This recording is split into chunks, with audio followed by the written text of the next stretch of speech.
Welcome back بخاری صاحب. ہم break سے پہلے بات کر رہے تھے جس طرح سے جنرل باجوہ کی اور فیض حمید کی 2017 میں جب ٹاپ سٹی والا معاملہ تھا, فیض آباد والا معاملہ جب ہوا اور جنرل فیض کے بارے میں بہت ساری چیزیں سامنے آ گئی تھی, بڑے سیریس قسم کے, تبھی کرپشن کے الزام تھے ان پر, لیکن انکوائری بھی ہوئی. پھر جنرل باجوہ جو کہ اس ٹائم پہ چیف آف آرمی اسٹاف تھے, ان کو بھی ہر چیز کا علم تھا, لیکن اس کے باوجود ان کو پروموشن دی گئی فیض حمید صاحب کو. تو بخاری صاحب اب آپ کو کیا لگتا ہے کہ کہیں نہ کہیں جنرل باجوہ کا بھی اتنا ہی قصور ہے جتنا فیض حمید صاحب کا ہے؟ یہ جو باتیں آپ نے کی ہیں یہ بالکل ساری باتیں درست ہیں, ایسا ہی ہے, لیکن یہ اس وقت تک تھا جب تک انٹرسٹ کامن تھا. اچھا, کامن انٹرسٹ یہ تھا کہ دونوں کی چوائس تھی, عمران خان صاحب, ان کی حکومت قائم تھی, اور ان کی حکومت کے وقت all was well in the state of Denmark. اگر آپ کو یاد ہو تو اس دوران, اس کے فوراً بعد جب ان کی حکومت چلی گئی تو ایک پریس کانفرنس ہوئی تھی جس کا ہم نے کل بھی ذکر کیا تھا. میری تو خواہش ہوتی ہے کہ ہمارے پروڈیوسر جو ہیں یہ ساری پریس کانفرنسز دکھایا کریں, جس میں خان صاحب نے کہا کہ مجھے تو پتہ ہی نہیں کیا ہو رہا تھا 4 سال تک, یہ حکومت تو باجوہ نے اور فیض حمید نے مل کے چلائی ہے. یہ پریس کانفرنس آپ نے سنی ہوئی ہے یا نہیں؟ دیکھی ہوئی بھی ہے نا, ٹھیک ہے. تو اس وقت تک تو سب ٹھیک تھا ایک حد تک. جب ان کے آپس کے انٹرسٹ کلیش ہوئے ہیں نا دونوں جنرلوں کے, اس کے بعد خرابی پیدا ہوئی ہے.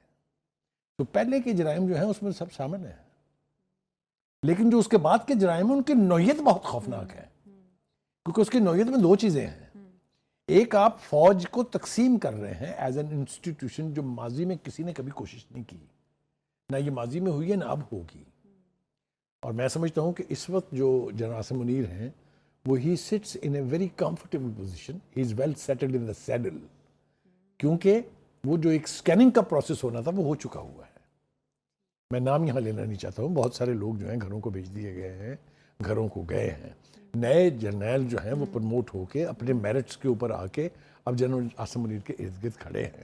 تو he speaks from a position of strength, کوئی 2 رائے نہیں اس کے بارے میں. اب اصل جو سوال ہے, یہ پی ٹی آئی کے لوگ بھی کرتے ہیں یہ سوال کہ جناب آپ نے فیض حمید کو, پہلی بات تو یہ کہ وہ کمپلیٹلی ڈسون کرتے ہیں فیض حمید کو. جی بالکل. آج کے بیانات اگر آپ اٹھا کے دیکھیں ایسا لگتا ہے جیسے جانتے ہی نہیں ہے کون سی. شرمانی چاہیے یار خدا کے لیے. دوسری بات, ڈسون کرنے کی بھی وجہ بھی ہم آگے بیان کرتے ہیں اس کو تفصیل کے ساتھ. تو ایک تو یہ جرم تھا کہ فوج کو تقسیم کر رہے ہیں. اب دوسرا یہ کہ being an very senior 3 star general سے بڑی پوسٹ کون سی ہے مجھے بتائیں آپ؟ صرف ایک ہی پوسٹ ہے نا, چیف آف آرمی اسٹاف, باقی تو it's the highest rank of the armed forces. اس پوزیشن میں ہو کے اگر آپ آرمی کے انسٹیٹیوشنز کو ایک علیحدہ سیٹ اپ کے لیے استعمال کر رہے ہیں, اس کا سارا ریکارڈ اپنے ساتھ لے گئے ہیں, تو کون معافی دے گا اس کی؟ تو یہ جرائم کی نوعیت بھی اور ہے اور چارجز بھی اور ہیں. ایک بات تو یہ طے کر لیں آپ. اس لیے جب ہم یہ خواہش کرتے ہیں نا کہ دونوں جنرلوں کو پکڑے نا جی, مطلب تو یہی ہے نا, اگر فوج خود احتسابی کر رہی ہے, تو وہ اگر پکڑے بھی جائیں گے جنرل صاحب تو وہ اپنے ان جرائم کے لیے پکڑے جائیں گے, ان جرائم کے لیے نہیں جو اس جنرل صاحب نے کمٹ کیے ہیں, وچ از ویری انفارچونیٹ. اصل قصور مجھ سے اگر آپ پوچھیں تو یہ اس پرائم منسٹر کا ہے جس نے فوج کو استعمال کیا اپنے اقتدار کو دوام دینے کے لیے. یہ ایک بہت سیریس بحث ہے, ہم کسی نہ کسی پروگرام میں اس کو کریں گے. ایسی بہت ساری ایون ایگزامپلز ہمارے پاس موجود ہے. ظہیر الاسلام دیکھ لیں آپ, یا جنرل پاشا دیکھ لیں.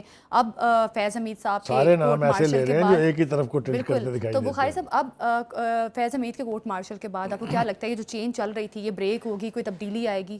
دیکھیے بات یہ ہے, ایک ماڈل تو بنایا جائے گا تاکہ آنے والے وقتوں میں لوگ اس کو عبرت کا نشان سمجھیں. یہ تو مجھے لگ رہا ہے, آئی کین بی رانگ, لیکن مجھے یہ لگ رہا ہے ایک ایسا پریسیڈنٹ کریٹ کیا جائے گا کہ آنے والے وقتوں میں پھر اس طرح کی حرکت کوئی نہ کرے, وچ مینس دا پنشمنٹ اور the sentence is going to be very severe. میری بات سمجھ رہی ہیں آپ؟ دوسری بات, اب اصل بات یہ ہے کہ ہم یہ دیکھیں کہ یہ جو مذاکرات کی بات چل نکلی ہے اس میں کس کو کیا ملے گا. ٹھیک, پی ٹی آئی کی کیا گینز ہوں گی, حکومت کی کیا گینز ہوں گی, یہ میرے خیال سے ڈٹرمن کرنا بہت ضروری ہے. پہلی بات تو یہ ہے کہ اگر یہ کمیٹی کے مذاکرات حکومت کے ساتھ کامیاب ہو جاتے ہیں, فرض کر لیجئے, اور مہاتما خان کہتا ہے گیٹ لاسٹ, مجھے نہیں قبول یہ آپ کا کر کے, کیونکہ ایسا وہ 4 مرتبہ کر چکے ہیں اور کوئی بھی اب ان کی گارنٹی دینے کے لیے تیار نہیں ہے, نہ ملک میں نہ ملک سے باہر. اچھا بخاری صاحب, اس مذاکرات میں پاکستان تحریک انصاف کا پولیٹیکل گین تو سمجھ آتا ہے کہ ان کے کچھ مطالبات ہیں جو وہ گورنمنٹ کے سامنے رکھیں گے. گورنمنٹ کا اس میں کیا آپ کو لگتا ہے کیا گین ہے؟ میرے خیال سے گورنمنٹ کی کو کیا سب سے ملے گا؟ بڑی بالکل آپ نے وہی صحیح سوال پوچھا ہے. گورنمنٹ کی گین یہ ہے کہ ایک تو جب وہ کھلیں گے آپس میں ایک دوسرے کے ساتھ تو ان کو پتہ چلے گا گورنمنٹ کو کہ ان کی حکمت عملی ہے کیا, what is that they want to achieve. یہ بہت بڑی بات ہوتی ہے نا. دوسری بات یہ کہ جو مذاکرات کا جو آغاز ہے یہ اس لیے ہوا ہے کہ پچھلے سالوں میں اتنا گند پڑ چکا ہے کہ اب سی بی ایمز کی ضرورت ہے. کانفیڈنس بلڈنگ میجرز آپ کو ایک دوسرے کے لیے لینے پڑیں گے تاکہ ایک دوسرے پر اعتبار آئے. ابھی تو گیپ ہے نا, بہت کریڈیبلٹی گیپ بھی ہے, ٹرسٹ بھی نہیں ہے, مخاصمت بھی بہت زیادہ ہے. دوسری طرف آپ کرتے کیا ہیں؟ آپ نے 2014 میں سول نافرمانی کی موو چلائی, ناکام ہو گئی. آپ نے اب پھر کال دی ہوئی ہے جو آپ نے پہلے 13 کو کہا تھا پشاور میں ہم اناؤنس کریں گے, اب آپ نے 2 دن آگے بڑھا دی اس لیے کہ آپ انتظار کر رہے ہیں کہ مولانا فضل الرحمان صاحب جو ہیں وہ ایجیٹیشن شروع کرتے ہیں تو ساتھ ہم اپنا بھی لچتا لیں گے. بالکل, پی ٹی آئی کی ناکامیاں تو سب کے سامنے ہیں اور جو ان کو بہت سارے احتجاج اور بہت ساری چیزوں میں ویسے ناکام ہو چکے ہیں. خواجہ آصف صاحب نے کچھ کہا ہے, ایک بار وہ بھی پروگرام میں شامل کر لیتے ہیں. ان کے 3 حملے ناکام ہوئے, ان کا سول نافرمانی والی کال بھی ناکام ہوگی. 12 کا ذکر انہوں نے کیا, نہ ابھی تک انہوں نے کوئی آئی ڈی کارڈ نمبر کوئی سامنے نہیں آیا. کہ جب علی امین گنڈا پور صاحب کی گاڑی پہ حملہ ہوا, ان کے ورکروں نے ان کو ڈنڈے مارے, ان کے گاڑی کو توڑنے کی کوشش کی جب وہ بھاگ رہے تھے. ان کے گارڈز نے جو ہے فائرنگ کی اپنے ورکروں کے اوپر. ایک شخص ہمارے یہاں پہ 11-12 سال حکمران رہا, اس کا نام ایوب خان تھا. اس نے باقاعدہ کیمپین چلائی بنگلہ دیش بنانے کی کہ مشرقی پاکستان علیحدہ ہو جائے. آج اس کے رشتہ دار جو ہیں یہاں پہ صوبائیت کا کارڈ کھیل رہے ہیں. چیف منسٹر صاحب 3 دفعہ جب یہ بگوڑے ہوئے ہیں, جب یہ براستہ منال بھاگے ہیں یہاں سے, تو بشرا بی بی ان کے ساتھ تھی. بخاری صاحب, اب خواجہ آصف صاحب کے ان بیانات اور اس سخت قسم کی گفتگو کے بعد اب کیا کریں گے, کیونکہ وہ تو بتا چکے ہیں کہ جو کچھ ہوا ہے 26. پہلی بات تو یہ ہے کہ وہ جو کچھ بھی کہہ رہے ہیں اس کے ساتھ ویڈیو سے بڑا ثبوت تو کوئی نہیں ہوتا. آپ نے دیکھ لیا یہ, اور یہ بات جو ہے یہ تو آج کہہ رہے ہیں نا, یہ تو اس دن سے وائرل ہوئی بھی ہے فوٹیج کہ جب انہوں نے جانے کی کوشش کی. ایک اور فوٹیج ہے جو یہ ربی صاحب جو ہے نا, یہ بس میں کیا کہوں ان کے بارے میں, ایک اور فوٹیج ہے جس میں لوگ گنڈا پور کے فیس پر اس کو گالیاں دے رہے ہیں اور اس کو بوتلیں مار رہے ہیں اور کہہ رہے ہیں کہ تم فرار ہو رہے ہو یہاں سے ہمیں چھوڑ کے.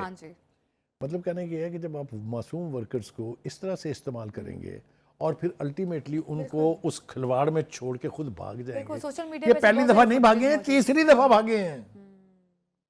تو مطلب ہے اب ان کو یہ احساس ہو رہا ہے کہ اب ہماری وہ سٹرینتھ جو ہے وہ گریجولی کم ہوگی. دیکھیں ورکرز بھی بڑی ظالم چیز کا نام ہے. ہم JLA سنتے تھے پیپلز پارٹی کے, پنجاب میں راج کرتی تھی پیپلز پارٹی.